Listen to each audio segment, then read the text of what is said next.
আসসালামু আলাইকুম আমার প্রিয় ভিউয়ার্স, আপনারা কেমন আছেন? আমরা তো আলহামদুলিল্লাহ ভালো আছি। আজকে একটা ভিডিও আপনাদের সাথে শেয়ার করছি। এখানে আমি এ, রুই মাছ রান্না করেছি সিমের বিচি দিয়ে। আর এখানে রান্না করছি সন্ধ্যাবেলা খিচুড়ি, তারপরে পাবদা মাছ রান্না করেছি। তো সবটি আস্তে আস্তে আপনাদের সাথে শেয়ার করব। তো ইফতারির জন্য একটু খিচুড়ি বানিয়ে নিয়েছি। ইফতারির পরে খিচুড়িটা খেতে কিন্তু আসলে খুবই ভালো লাগে আমার কাছে, সেই জন্য একটু খিচুড়ি রান্না করে তারপরে আমি রাত্রের আর সেহরি রান্না করব, সেটা আপনাদের সাথে শেয়ার করব। তো আমার রান্না হয়ে গেছে। এখন আমি রান্না করছি পাবদা মাছ। পাবদা মাছটা একটু ভুনা ভুনা করে নেব। তো শেষ রাইতে মানে সেহরির সময় পাবদা মাছের একটু ভুনা ভুনা খেলে কিন্তু ভালো লাগে। আর এখানে সিম দিয়ে রুই মাছ দিয়ে রান্না করছি। আর মুরগির মাংস আসলে প্রতিদিনই থাকে, সেই জন্য আর শেয়ার করলাম না, একই বারবার হয়ে যায়। তো যাই হোক, এখানে আমি পাবদা মাছটা সুন্দর করে রান্না করে নিয়েছি আর আপনাদের সাথে কিন্তু শেয়ারও করে ফেললাম।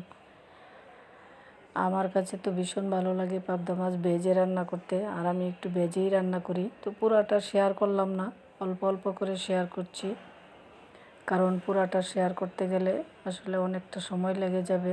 তো ধনিয়া পাতা দিয়ে রান্নাটা শেষ করে নিয়েছি কাঁচামরিচ দিয়ে।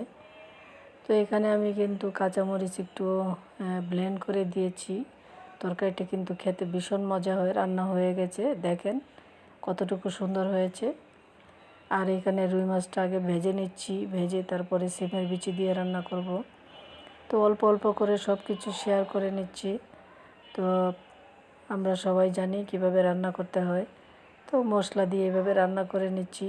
আসলে কয়দিন যাবতেই ইউটিউব ফেসবুকে একই কথা ঘুরে ফিরে আসছে বারবার, ইকরা আলবির। আসলে যাই হয়েছে, এখন অন্তত আলবিকে মাফ করে বাচ্চাটাকে আলবির কাছে দেওয়া উচিত। কারণ আমি ওদের ভিডিও আমি প্রায়ই দেখি, প্রতিদিনই দেখি যে আলবি ভীষণ ভালোবাসতো তার ছেলেটাকে, নিজে খাইয়ে দিত।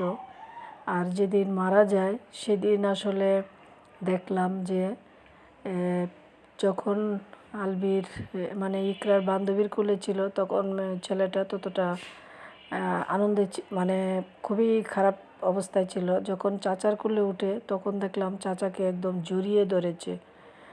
আসলে বাবার ভাই চাচা এরকমই। আর সেটা ভিডিওটা দেখার পরে আমার মনে হলো যে আসলে আলবিকে তার ছেলের কাছে দিয়ে দেওয়া উচিত। তাই আপনাদের সাথে শেয়ার করলাম। কার কার একমত, সবার দ্বিমত থাকতেই পারে।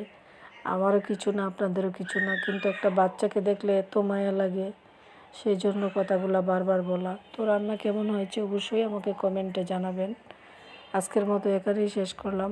আবারও কথা হবে নতুন কোনো ভিডিও নিয়ে। সেই পর্যন্ত সবাই ভালো থাকবেন। আল্লাহ হাফেজ।